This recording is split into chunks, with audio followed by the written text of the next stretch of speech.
año 2020 nosotros lo hemos denominado el año de una visión profética, para ser una voz profética, para discipular las naciones. Comunidad Osana tiene 25 años, más o menos, de haber sido fundada por el pastor David. Y hay muchas cosas que al entrar a este año 2020 han tomado una proporción y una claridad como nunca antes. Yo soy cristiano desde hace 18 años. Eso quiere decir que 7 años después que esta iglesia comenzó a ser iglesia, yo me convertí al Señor. Pero esta iglesia nace bajo una unción profética, donde Dios habla al pastor David de venir a Nicaragua y comenzar una obra. Y yo a veces me he preguntado en este tiempo cuánto el pastor David vio con claridad y cuánto simplemente fue caminar en obediencia a una palabra. Cada vez que Dios nos va a decir algo, nos va a dar una palabra y va a esperar que obedezcamos esa palabra, y en el proceso el Señor va a ir revelando el resto. Nosotros quisiéramos que el Señor nos diera todos los detalles, pero si Dios nos diera todos los detalles, no solo no nos conviene, porque nos daríamos cuenta de cosas que tal vez nos llevarían a abandonar lo que el Señor nos está llamando a hacer, por los riesgos, por las oposiciones, por diferentes razones. Pero no sé cuánto Él vio, pero para mí el nombre Comunidad de Renovación Familiar hoy en día está cobrando una relevancia como nunca, un entendimiento como nunca. Y al entrar al 2020 hay algunas palabras que nos permiten obtener unos conceptos que son profundos al quererlos enseñar, que creo que tenemos suficiente material para enseñar durante todo el año. Entonces este año es el año de mayor claridad y de entendimiento en cuanto a lo que debemos hacer. Ahora, todos ustedes han escuchado de la tribu de Isaacar. De la tribu de Isaacar se habla en crónicas de esto. Se dice que tenían algunas características muy interesantes. Lo primero es que la tribu de Isaacar eran entendidos en los tiempos. Eran 200 personas. O sea, el cambio no necesariamente siempre se lleva a cabo con multitudes. Los cambios se llevan a cabo con entendidos. Y eso es lo que nos marca aquí en Primera de Crónicas capítulo 12. Nos habla de una tribu que eran conocidos por algo. Y eran conocidos porque tenían entendimiento de los tiempos. O sea, cuando uno habla de tiempo, la definición más sencilla es pasado, presente y futuro. Pero Dios es eterno. Entonces Él no tiene pasado, presente ni futuro. Entonces ser entendido en los tiempos no es solo entender el pasado, el presente o el futuro, sino entender los tiempos es entender a Dios, porque en sus manos están los tiempos. Entonces lo que está diciendo aquí es que ellos tenían un entendimiento de la temporada, pero ese entendimiento estaba basado en el conocimiento de lo que Dios estaba queriendo hacer. Ahora, una cosa es que usted sepa qué es lo que Dios está queriendo hacer o entender la temporada, pero otra cosa es que nosotros entendamos lo que nosotros requerimos hacer. Y eso era parte de la unción que tenían los hijos de Isaacar, porque los hijos de Isaacar entendían el tiempo que estaban viviendo. Eso te permite hacer hoy lo que es indispensable hacer hoy. Nosotros cometemos el error y tenemos la tendencia a no hacer lo que debemos de hacer en el preciso momento que debe de ser hecho. Y cuando el tiempo pasa, entonces nos encontramos en un futuro que debió ser lo que no es, por causa de que no entendimos lo que debíamos de hacer en ese tiempo, en esa temporada. Pero no todo el mundo necesita saber o entender. Lo más importante es también que sepamos seguir. Entonces dice que estos 200 hablaban a toda una nación porque entendían y sabían lo que tenían que hacer. Si yo puedo entender qué temporada estamos viviendo y no saber lo que tengo que hacer. Entonces es como ver en este versículo pequeño hay una profundidad extraordinaria, porque lo mejor que nos puede pasar a nosotros como creyentes al estar plantados en esta tierra es vivir entendiendo la temporada, sabiendo qué debo de hacer en esa temporada, y a la misma vez, si soy un padre de familia, entonces cada vez que yo entiendo la temporada y digo lo que debemos de hacer, lo mejor que me puede pasar a mí es que mis hijos, mi casa, puedan seguir, porque reconocen que hay algo que el Señor ha revelado. Entonces, de alguna manera, el ser entendido en los tiempos, ¿qué significa el 2020? El 2020 no es solo una transición del 19 al 20. No podemos nosotros espiritualizar algo de una forma errónea, que creamos que una transición de un año a otro simplemente es una transición que no tiene mucha trascendencia espiritual. Sí lo tiene. Y los números dentro de la cultura hebrea y dentro de el entendimiento bíblico tienen una expresión profética que tiene que ser entendida, que tiene que ser leída. Por eso cuando nosotros hablamos del número 7, hablamos del número de la perfección de Dios. Cuando hablamos del número 6, es el número donde Dios creó al hombre. Tiene que ver con todo lo que se hace desde lo humano. Entonces hay muchas cosas que nosotros podemos interpretar. El número 12 significa gobierno, etcétera, etcétera, etcétera. Entonces este año 2020 estamos entrando no a una década nueva, sino a una temporada de un entendimiento generacional, de tal forma que podamos agudizar nuestra visión al máximo, para que sepamos exactamente lo que Dios está esperando que hagamos y que podamos ver los resultados deseados. Entonces ahí es donde, al declarar que es un año de visión profética, quisimos plasmar aquí en este altar lo que nos enseña Segunda de Reyes. Aconteció también que un día pasaba Eliseo por Sunem, y había allí una mujer importante que le invitaba insistentemente a que comiese. Y cuando él pasaba por ahí, venía a la casa de ella a comer. Y ella dijo a su marido: he aquí, ahora yo entiendo. Fíjese, era alguien que llegaba a comer, pero a pesar de que llegaba a comer, habían algunas cosas que ella no había entendido. Pero dice: ahora entiendo que que siempre pasa, o sea, alguien que constantemente estaba pasando a nuestra casa, es varón santo de Dios. En otra palabra, está reconociendo a Eliseo como un hombre de Dios, está reconociendo a Eliseo como un profeta. Y por causa de eso que ella entendió, ella supo qué era lo que tenía que hacer.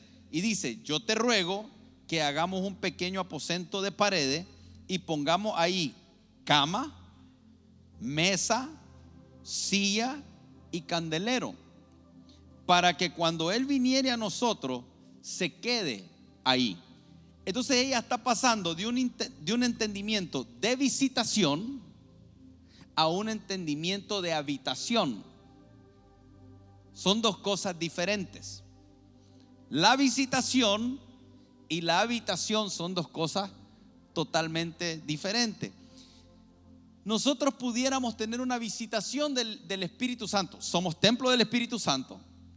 Pero de repente el Espíritu Santo venir y que tengamos un servicio y una manifestación de su presencia extraordinaria. O podemos creer que el Señor quiere hacer una habitación. Yo puedo hacer eso en mi casa. Yo puedo ser alguien que he visitado por Dios como individuo, o alguien en el cual hay una presencia manifiesta constante del Espíritu Santo. Entonces lo que ella está diciendo es: necesitamos hacer una habitación propicia. Pero estamos hablando de un profeta. Entonces hay una simbología profética tomando lugar. La cama es un lugar de descanso. La Biblia dice: vengan a mí todos los que están trabajados y cargados, y yo los haré descansar. No sé cuántos de ustedes en algún punto de su vida han estado tan cansados que añoran su cama. Pero también dice no solamente que había cama, sino que había una mesa. Ahora, la mesa tiene múltiples usos. La mesa es un lugar para compartir en familia, con seres queridos. Pero la mesa también representa provisión, porque el Señor nos dice: yo aderezo mesa delante de sus angustiadores.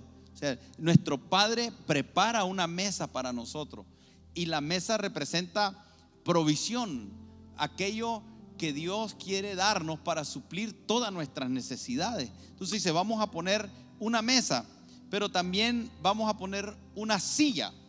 Ahora, cuando nosotros leemos silla, cuando dice que Abraham llegó a Sodoma a buscar a Lot, y Lot estaba sentado a la puerta de la ciudad, eso no es que Lot no tenía nada que hacer y estaba sentado de vago platicando y contando chistes con otros y perdiendo el tiempo. En realidad, lo que está expresando ahí es que Lot había llegado a ser una persona de influencia, una persona que tenía un lugar de autoridad. Entonces la silla representa autoridad, pero es una autoridad que nosotros como creyentes tenemos, entendiendo que la Biblia dice que estamos sentados juntamente con Cristo en lugares celestiales.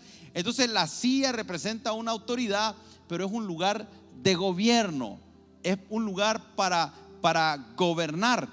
Y de último nos dice de que además de la cama, la mesa y la silla, había un candelero, y el candelero ilumina, es luz, es revelación. Entonces lo que quisimos expresar es un lugar donde vamos a poner nuestra visión, nuestra mirada, la ponemos en el Señor. O sea, es tiempo para que tengamos la madurez, el entendimiento, la sabiduría, la humildad de reconocer que el único lugar donde podemos tener descanso es si aprendemos a habitar en la presencia de Dios.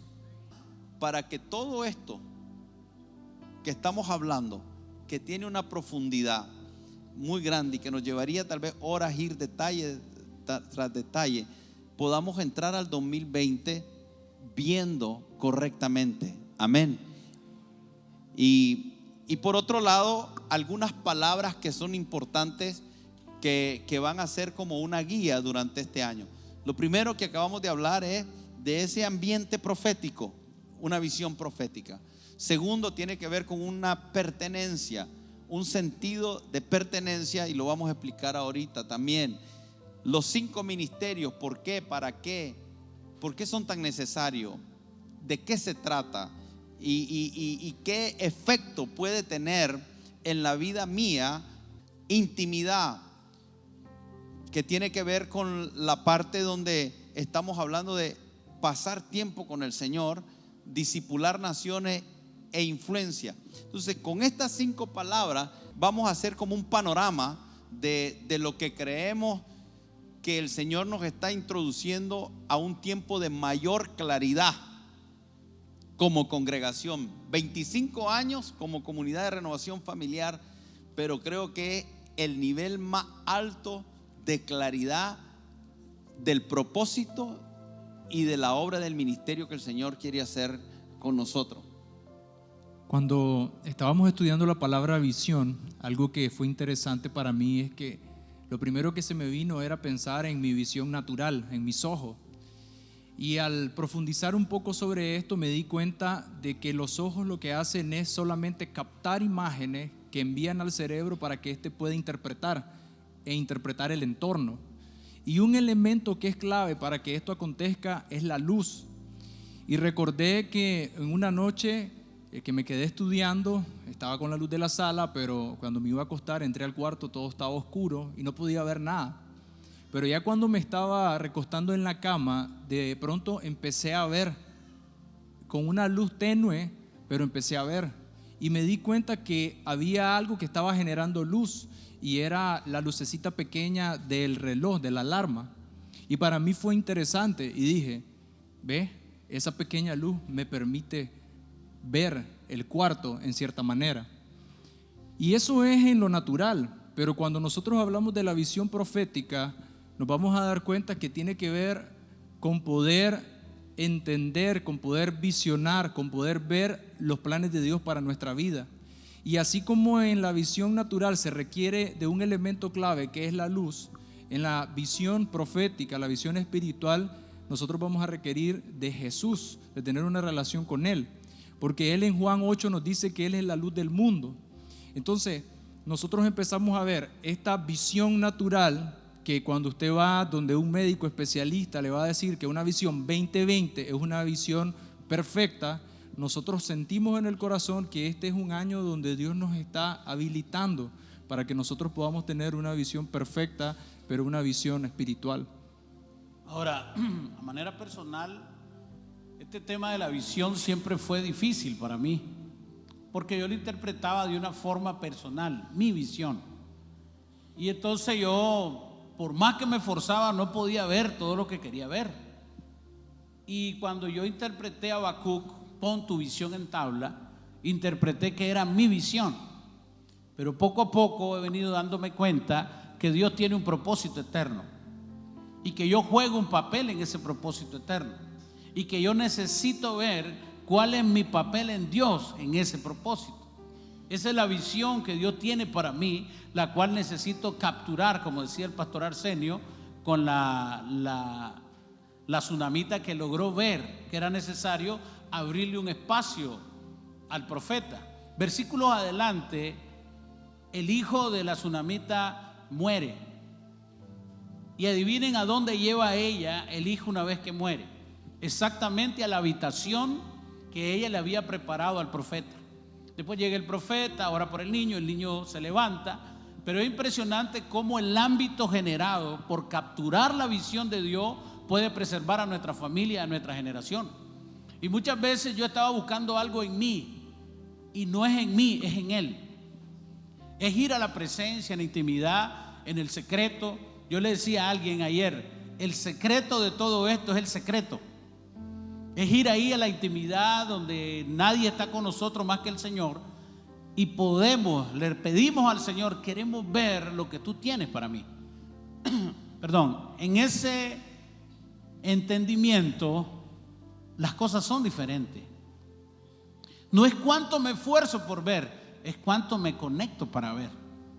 Y logro entender que todo el diseño de Dios perfecto, todo su propósito eterno, está al alcance del entendimiento cuando yo le busco, cuando yo entiendo esto.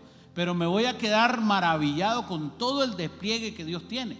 Entonces, la velocidad en la que yo podré entrar en ese ámbito, porque lo que sentimos es que Dios abrió una nueva temporada. Y es una temporada profética para ver lo que Dios ve y para oír lo que Dios quiere hablarnos a nosotros.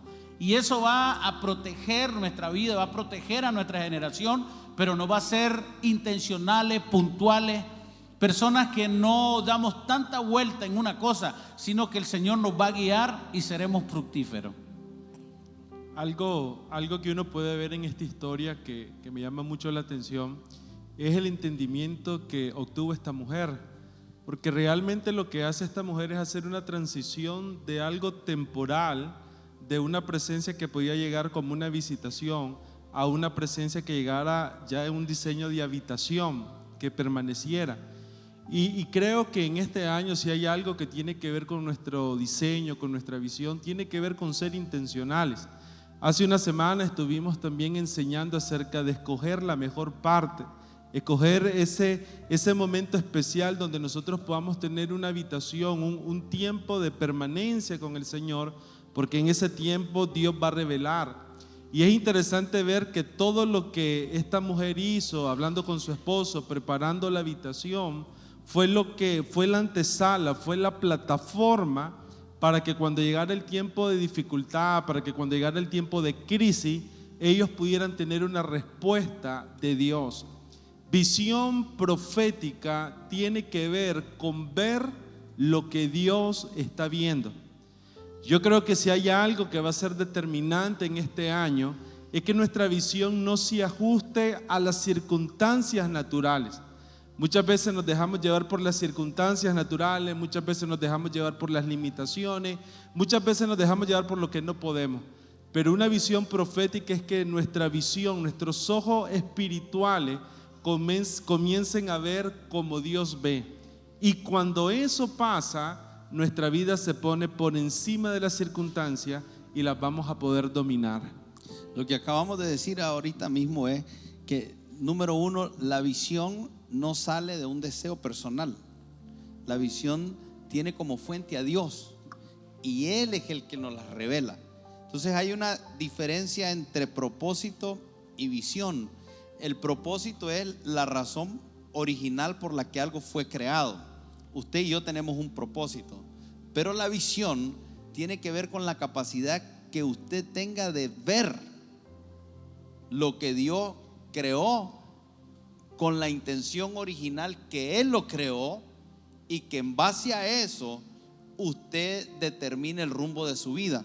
En Proverbios capítulo 29, el verso 18 dice: sin profecía el pueblo se desenfrena, mas el que guarda la ley es bienaventurado. Esa palabra profecía en el hebreo original es la palabra chazón, significa visión. Pero nunca lo había visto así, pero estaba pensando en un carro, porque se me vino la palabra desenfrenado. Y yo no sé si alguna vez a usted se le ha ido los frenos de un carro. A mí en una ocasión, viniendo de Osana, de la suburbana, en la bajada, veníamos manejando un camión de pizza, mi esposa y yo, y en un momento que yo metí el cambio, me quedé con la palanca en la mano e iba en cuarta, así que venía rápido y los frenos estaban malos. Piensen lo nervioso que mi esposa y yo nos pusimos. ¿Por qué? Porque literalmente cuando algo se desenfrena, se perdió el control.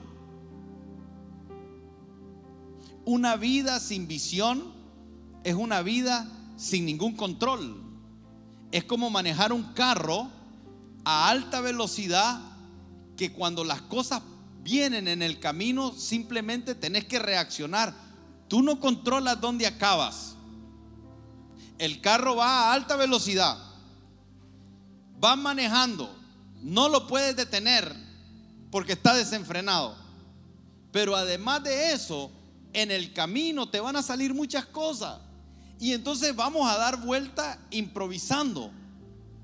Cuando pasa algo, como no tengo visión, entonces simplemente giro. Ese giro puede terminar en un accidente grave, o un giro para evitar un accidente te desvía, pero esa dirección sale otro que se te pone enfrente, que genera otro giro, y entonces puede ser que hasta el día de hoy no hayas visto un accidente. Pero eso no quiere decir que estés bien, porque tú no sabes a dónde vas a terminar y qué te va a salir mañana. Entonces, en realidad, la vida del creyente no es una vida de improvisación. El creyente tiene que trabajar, caminar, desarrollar con una intención, con un objetivo, con un destino en mente. Entonces dice, la persona que no tiene visión está desenfrenada. O sea, si tu familia no tiene una visión, está desenfrenada. Si tus hijos no saben en lo que se van a convertir, están desenfrenados. Si tus finanzas no tienen una administración y una planeación, está desenfrenado. Todo lo que no tiene visión está desenfrenado. Y tú no sabes dónde acabas. Entonces no importa cuán cristiano eres, puedes ser muy santo en cuanto a no pecar de inmoralidad o de adulterio o de robar. Puede ser que no seas mentiroso, puede ser que haya muchas cosas en tu vida pero si no tienes visión, entonces eres un santo desenfrenado que puede sufrir un accidente. Entonces la santidad es parte fundamental de lo que somos, pero requiere que le añadamos algunos elementos que tienen que ver con tener una visión profética. Entonces, cuando hablamos de visión profética, queremos percibir las cosas desde la perspectiva de Dios. Amén. Pero segunda palabra que está ahí es la palabra pertenencia. En Efesios capítulo 2, el verso 19, dice: así que ya no sois extranjeros ni advenedizos, sino conciudadanos de los santos y miembros de la familia de Dios. Porque la familia, el modelo de familia inicia en el cielo, como dice Efesios 2:19. Y todos nosotros somos familia de Dios. O sea, entender que soy familia de Dios ha sido una experiencia gratificante para mí. Entender que soy hijo de Dios me ha llevado a pertenecer a algo, a sentirme satisfecho con pertenecer a algo, a sentirme conectado, vinculado a algo. Porque es triste ir por la vida aún teniendo amistades, amigos, familia, y no sentirse familia. Y yo le compartí en la mañana que yo no fui alguien que duré mucho en los trabajos. En primer lugar, porque me aburría de estar en lo mismo. Y a mí me gustaba aprender, pero al final entendí el domingo que el pastor predicaba que era un problema de pertenencia, que no me encontraba bien en algunos lugares. Y que entonces, cuando él estaba predicando, me di cuenta que durante mi vida no pertenecí a ciertos lugares. Y necesitaba de alguna manera de parte de Dios que algo pasara en mi corazón para pertenecer a algo. Y cuando el pastor estaba hablando, pasé por todas esas etapas y pude entender de que hoy, cuando yo llegué a Osana, fue el lugar donde yo más tiempo he estado. Es el lugar donde yo eché raíces en cuanto a sentimiento, en cuanto al espíritu y en cuanto a amistades también.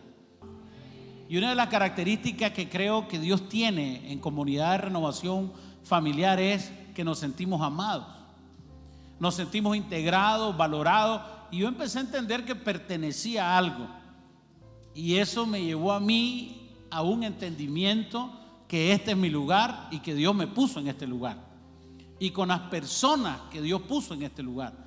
Hoy en la mañana vino una señora y dijo: el Espíritu Santo me trajo aquí. Y yo creo que el Espíritu Santo nos ha traído a todos nosotros. Que el fin y el objetivo primordial no es renovar mi familia ni la suya como familia, sino renovar su familia de acuerdo al diseño original. O sea, Dios lo que creó no fue un experimento. Dios lo que creó no fueron esclavos. Dios no pretendió servidumbre. Dios no quería robot. Dios no quería gente servil. Dios no quería gente que lo idolatrara a Él. No, Él siempre quiso una familia. El Edén era todo un ámbito para una familia. Por eso es que Él agarra a Adán y Eva y los pone en la institución del matrimonio, que los romanos después protegieron esa institución, pero que no son ellos los creadores. No es el Estado el creador de la institución del matrimonio. Y ahí es donde comienza el grave error, cuando el Estado quiere ahora atribuirse una competencia sobre el matrimonio que no le corresponde, porque el Estado no es el creador del matrimonio. El Estado protege el matrimonio por la necesidad que a través de la historia se dio. Pero Dios creó una familia Y él dijo: Adán, no es bueno que estés solo, te voy a poner a tu esposa y van a multiplicarse, van a tener hijos. ¿Y sabe lo que hacía el Señor? Venía a visitar a su familia, a disfrutar a su familia, a pasar tiempo con su familia, hasta que el diablo se metió y dividió a su familia, destruyó a su familia e hizo que un hermano matara a otro hermano. Y fue un problema familiar lo que nos ha traído a la sociedad en que estamos, tan disfuncional, tan violenta, tan injusta, con los niveles de maldad que hay entre hermanos haciéndose daño. Ha sido la destrucción del concepto de que somos familia de Dios.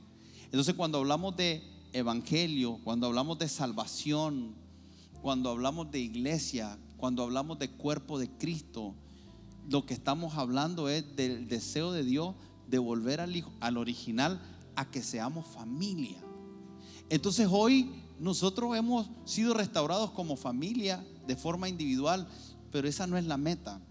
Y hoy estamos aquí delante de ustedes declarando cosas que no habían sido declaradas en este nivel de entendimiento, en este nivel de autoridad, y que para muchos habrán preguntas, dudas, cuestionamientos, habrán muchas inquietudes, pero que en realidad esta iglesia, el deseo de Dios es que entremos en un nivel de pertenencia. Y eso de pertenecer tiene que ver con ser parte de algo que es más grande que yo. O sea, la única forma que yo puedo pertenecer a algo es entendiendo que aquello a lo que pertenezco es más grande que yo. Si yo no veo aquello a lo que pertenezco como más grande que yo, entonces me vuelvo individualista. No puedo ver que es algo a lo que muchos podemos pertenecer, porque si solo se trata de mí, todo tiene que ocurrir de acuerdo a mis criterios, a lo que a mí me conviene, a lo que yo creo que debe de ocurrir. Pero cuando tengo un sentido de pertenencia que entiende que es más grande que yo, entonces cambia la perspectiva. Y eso es lo que estamos diciendo, que usted sepa que usted es parte de la familia de Dios, que se le llama cuerpo, se le llama iglesia, o se le puede llamar como una congregación local Osana, pero que nosotros somos hermanos y que lo que nos une es algo más grande que nosotros, es el Padre que tenemos y el propósito que el Padre quiere llevar a cabo a través de nuestra vida. Entonces, por un lado, yo veo que pertenezco a algo que es más grande que yo, pero a la misma vez, cuando nos vemos unos a otros, entonces digo: hey, yo te recibo y yo creo que tú perteneces aquí, porque hay una esencia que se está tratando de desarrollar. Somos una comunidad de renovación familiar. Yo me siento sembrado en esta iglesia y yo espero que usted, en algún punto de su vida, el Señor te termine convenciendo en tu corazón, si Él te llamó aquí, a que tú puedas decir: yo soy parte de la familia de Dios, pero soy parte de la familia Comunidad de Renovación Osana, y tenemos un propósito juntos que lo vamos a llevar a cabo en esta nación. Algo que impactó mi vida definitivamente desde que me convertí al Señor, más allá de todo el mover de Dios dentro de la iglesia, es el sentido de ser familia. Yo creo que cuando vine a la iglesia en el 2001, pues encontré relaciones sanas, relaciones saludables, relaciones que me hicieron entender sobre todo cómo caminar en el Señor. Y algo que definitivamente creo que necesitamos entender es que no hay familia perfecta. Desde el punto de vista de que en algún momento habrá alguna diferencia, en algún momento habrá alguna contradicción. Sin embargo, hay algo que está por encima de todas nuestras imperfecciones. Hay algo que nos va a unificar en todo momento y en todo tiempo, y eso tiene que ver con la perfecta voluntad del Señor para nuestra vida. Jesús en un momento dijo: mi familia son los que hacen la voluntad de mi Padre. Entonces, bajo ese principio creo que se vuelve extraordinario podernos reunir como familia. Yo decía en la mañana, todos nosotros somos una familia en la fe, nos complementamos. Hay cosas que tiene el pastor Vladimir que bendicen mi vida, hay cosas que tengo yo que bendicen la vida de él, pero que juntos, cuando nos reunimos, cuando compartimos, así como contaba el pastor esta última experiencia que hemos vivido mi esposa y yo, que fueron toda la familia en la fe de gran bendición, es cuando podemos verdaderamente sentirnos felices, complementados. Yo creo que el estado más difícil de una persona es sentirse solo. Yo creo que ese es uno de los elementos que necesitamos cuidar, pero qué poderoso es el Señor saber que nos preparó una familia en la fe que está diseñada para estar en todo tiempo. Porque Él dijo, lo peor es sentirse solo, porque el ser parte de algo más grande que nosotros es parte de un diseño. Dice, hagan el bien a todos. Gálatas capítulo 6, el verso 10 dice, hagan bien a todos, sobre todo a la familia de la fe. O sea, aquí somos una familia. Ahora, las próximas 3 palabras, y vamos a ir aterrizando, van juntas. O sea, son 3 cosas que vamos a estar trabajando, pero que están entrelazadas. Primero, cuando hablamos de los 5 ministerios, Efesios capítulo 4 verso 11 nos habla de los 5 ministerios que Dios constituyó a unos apóstoles, a otros profetas, evangelistas, pastores y maestros para perfeccionar a los santos para la obra del ministerio.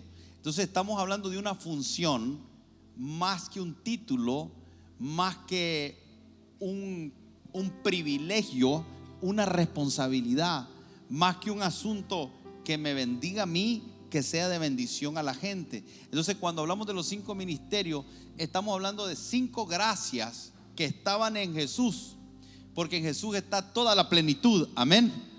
Entonces, Jesús lo tiene todo, pero Él no se lo dio a nadie todo. Nadie tiene todo. En el diseño de Dios es que en el cuerpo, que se llama el cuerpo de Cristo, Él iba a depositar una gracia de tal manera que para tener el todo de Cristo necesitas las diferentes gracias. Entonces, si nosotros vamos a llevar una iglesia a la madurez, necesitamos entender cuáles son esas gracias. Y como comunidad Osana en este momento, yo no puedo decir que aquí hay un profeta, que aquí hay un apóstol, que aquí hay un maestro, que aquí hay un pastor, que aquí hay un evangelista. Pero sí le puedo decir que parte de nuestro diseño es que esta iglesia tiene un llamado y tiene una asignación donde en medio de nosotros se van a levantar esos diferentes ministerios.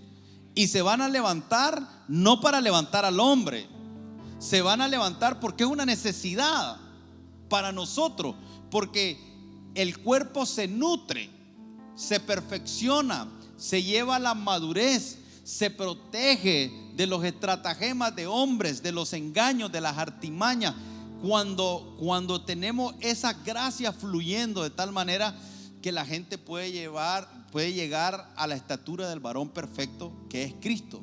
Entonces ahora tenemos estos ministerios que capacitan, pero por otro lado la Biblia nos habla de discipular naciones. Y quiero que leamos un versículo que está en Mateo 11:20. Dice: entonces comenzó a reconvenir a las ciudades en las cuales había hecho muchos milagros. Fíjese bien, le está hablando a ciudades enteras, porque no se habían arrepentido. O sea, el deseo de Dios es que usted y yo nos arrepintamos. O sea, que un día nosotros recibamos a Cristo y reconozcamos nuestra condición, confesemos nuestros pecados y que la sangre de Cristo nos limpie de todos nuestros pecados y inscribamos nuestro nombre en el libro de la vida y pasemos a ser parte de la familia de Dios. Pero lo que Dios quiere es que ciudades y naciones se arrepientan. Entonces, cuando hablamos de discipular naciones, el discipulado comienza con individuos, pero el objetivo final es producir una transformación a nivel de nación. Incluso la Biblia dice que habrán naciones salvas y habrán naciones condenadas. ¿Y qué va a determinar una nación salva y una nación condenada? Va a determinar la obra efectiva del Espíritu Santo, pero también de la iglesia. Una iglesia que es la última palabra, que es influyente, que es sal, que es luz, que está presente, no para generar cambios desde lo natural, no desde la violencia, desde la carnalidad. Una iglesia que está presente para generar cambios desde presentar las buenas nuevas del evangelio, de mostrar la justicia de Dios, la practicidad de una vida acorde a lo que Dios quiere. Entonces discipulamos, pero entendemos que en estos 25 años hemos predicado desde el púlpito.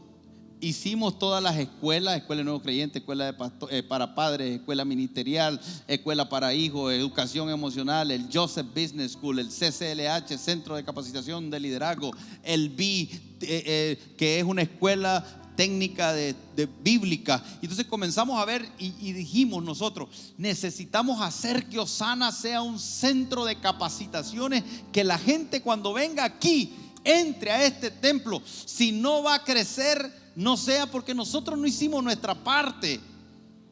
O sea, los 5 ministerios tienen eso: capacitar a los santos. Entonces, cuando hablamos de la escuela de nuevos creyentes, allí va evangelismo, ahí va lo profético, ahí va lo apostólico, ahí va lo evangelístico, lo pastoral. Los círculos de amistad va lo pastoral. Cuando evangelizamos en la calle, en los círculos, allí va. Cuando bautizamos, estamos discipulando. Cuando enseñamos educación emocional. Entonces, la idea es que Osana, por estos 25 años hemos venido trabajando arduamente. Créame lo que le digo, en esta iglesia se trabaja. Nosotros todos, mirando a cara descubierta como en un espejo la gloria del Señor, somos.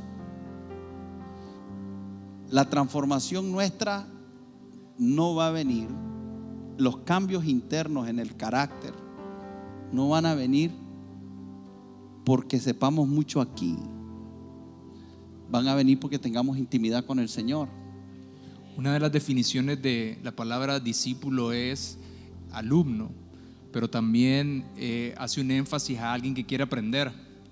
Y muchas veces cuando escuchamos ir y hacer discípulos, empezamos a vernos en aquella condición donde somos nosotros los que estamos enseñando, los que estamos dirigiendo, los que le estamos mostrando con una forma más exacta aquello que tienen que mejorar o hacer.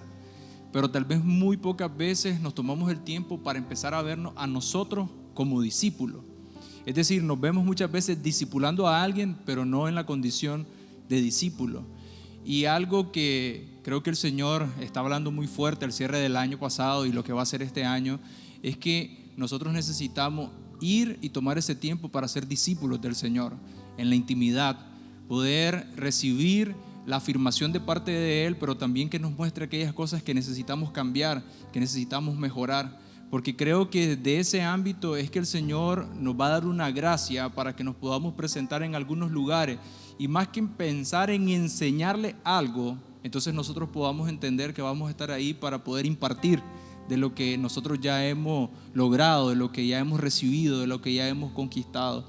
Y creo que esos son los ámbitos donde nosotros estamos entrando en este año. Dios hace cosas en grupo, Dios hace cosas maravillosas como cuerpo, pero siempre que Dios va a hacer algo con un cuerpo, con una nación, creo que la fase 1 comienza con la persona. Y yo sí quisiera hoy decirles desde mi corazón que hoy lo más importante sea buscar del Señor, buscar de la presencia del Señor. Ese versículo que está en Corintios cuando dice: delante del Señor somos transformados cuando lo vemos cara a cara, es un versículo que internamente me inspira mucho, porque qué poderoso es saber que si nosotros tomamos tiempo con Él, cosas maravillosas van a suceder en nuestra vida de adentro hacia afuera. Velos se van a caer, nuestra vida va a poder ser mejorada, va a poder ser transformada. Pero sí, definitivamente todo lo que se está visionando, todo lo que estamos creyendo, se termina encerrando en una cosa: intimidad con Él. Porque sin Él no podemos hacer absolutamente nada. Amén. Esto es como un panorama general de cosas que creo que deben de establecerse en un mayor nivel de claridad. Somos una iglesia profética. Lo voy a volver a decir: somos una iglesia profética. No estoy diciendo que soy un profeta, estoy diciendo que somos una iglesia bajo una unción profética. ¿Qué significa eso? Que creo que hay un ámbito, como un portal, para que esta casa pueda escuchar a Dios. Y ese portal está abierto para mí, está abierto para usted. Y no estoy diciendo que las otras congregaciones no, claro, yo creo que la voz de Dios está abierta a todos aquellos que quieren oír. Por eso dice: el que tenga oídos, que oiga. Y nuestra oración debe de ser: Señor, dame oídos espirituales. Dame oídos espirituales. Yo no quiero ser de los que oyen sin oír. Y usted puede estar aquí hoy escuchando sin oír espiritualmente. Eso lo lleva a ser un desentendido en los tiempos, porque estoy convencido que el Señor nos está guiando a una nueva temporada y que debemos de estar prestos. Y si la agarramos, creo lo que decía el pastor, vamos a vivir los tiempos más extraordinarios de nuestra vida. Yo estoy ahí y usted está ahí. No permita que alguien le diga lo contrario. Sus mejores tiempos son ahora. Y no permita que lo que no ha alcanzado, lo que no ha llegado, lo que perdió o lo que dejó a un lado le haga pensar que ya eso pasó y que Dios no tiene nada adelante. A Dios no lo toma nada por sorpresa. Tus errores Él los sabía, tus equivocaciones las sabía, tus pérdidas Él las sabía. Él sabe todo, pero Él tiene pensamientos de bien para nosotros y no de mal. Y el fin es lo importante. Escuche lo que le digo: lo importante es Él. Donde esté hoy no es tan importante. Lo más importante es el lugar de donde Dios quiere verte. Entonces, una visión profética es que nos sentemos en un ámbito y que desde ese ámbito vivamos la vida.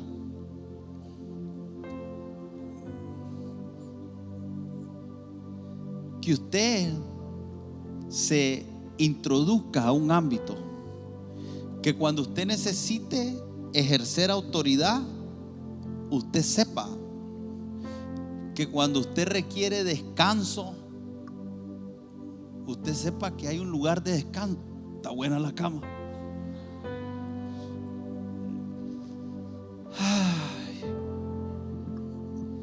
Que cuando las cosas se ponen difíciles, hay un lugar para descansar.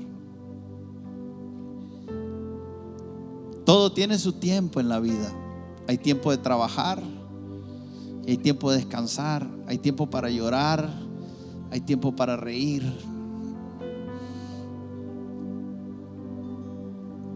Una visión profética te hará saber cuándo tienes que apartarte e ir a descansar. Una visión profética te va a llevar a ver, en medio de la escasez aparente, que hay corderos en la zarza que el Señor puso desde antes de la fundación del mundo como una mesa servida. Que cuando tus enemigos se levantan, cada vez que un enemigo se levanta, dice la Biblia, que Dios adereza mesa delante de mis angustiadores. O sea, una visión profética hace que cuando un angustiador se levanta, un hijo de Dios dice: ¿dónde está siendo servida la mesa? El no tener una visión profética te enfoca en la angustia, en las armas que se están levantando, en las acusaciones. Pero un hijo de Dios que entiende una visión, entiende que hay una mesa. Y cuando está confundido y no sabe qué hacer, él sabe que tiene acceso a una sabiduría divina. Porque dice la Biblia que el que sea falto de sabiduría, porque Dios nos la va a dar sin. O sea, hay revelación, hay luz, hay sabiduría, A mi esposa no le gusta que yo diga esto, pero si hay algo que he logrado, lo he logrado por una sabiduría divina. En su momento, cuando no he sabido qué hacer, de repente el Señor enciende algo. Yo no puedo explicarlo, pero aunque no le guste a mi esposa, yo no me considero una persona naturalmente inteligente, pero sí tengo una inteligencia espiritual a la cual tengo acceso. Ni siquiera me pertenece, no es mía. Es un acceso al que tenemos a una inteligencia espiritual. Entonces, cuando nosotros vemos esto, uno en realidad dice: ¿qué nos puede faltar? ¿Será que hay algo que no podemos enfrentar en la vida desde ahí?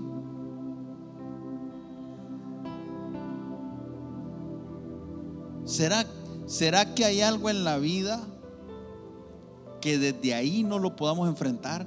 Si tengo autoridad y puedo soltar una palabra y dar una orden desde lo que el cielo está hablando,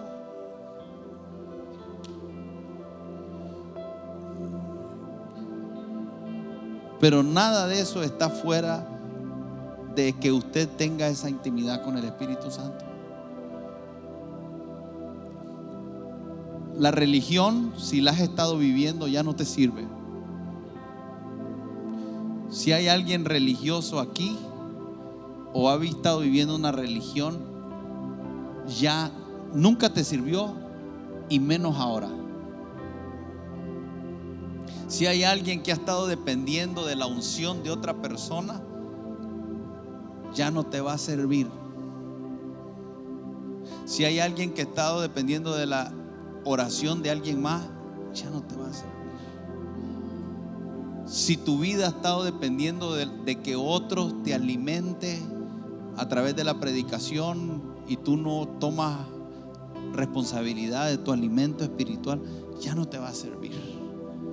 Estamos en una nueva temporada donde el Señor está abriendo un ámbito que está disponible para todos. Amén.